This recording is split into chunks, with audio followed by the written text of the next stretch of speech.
Hi everyone, welcome back to another video from Trading for Beginners. Today in this video we are gonna learn how to disable two-factor authentication in Toobit.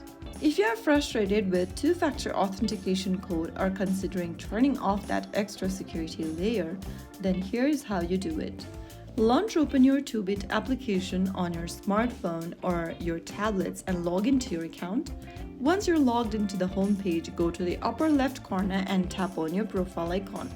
From your profile section, go ahead and click on Security Settings.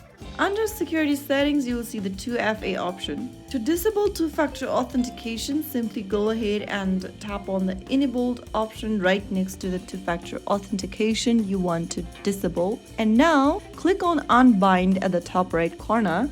You'll then need to go ahead and enter a verification code sent to you via email. Click Send, and once you receive the code, paste it inside the text box.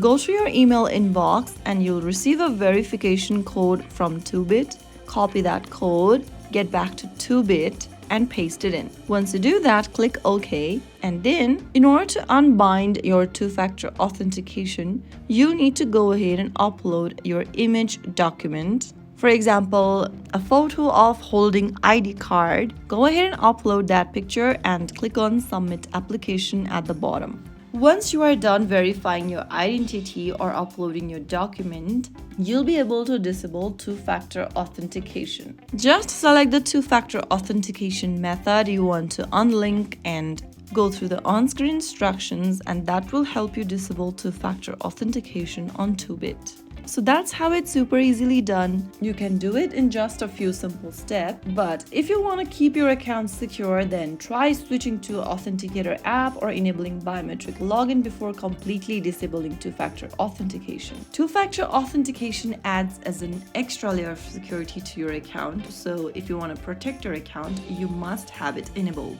So that's how it's done. If you found the video helpful, don't forget to like, share, and subscribe to our channel. I will be back again in the next video. Stay tuned till then.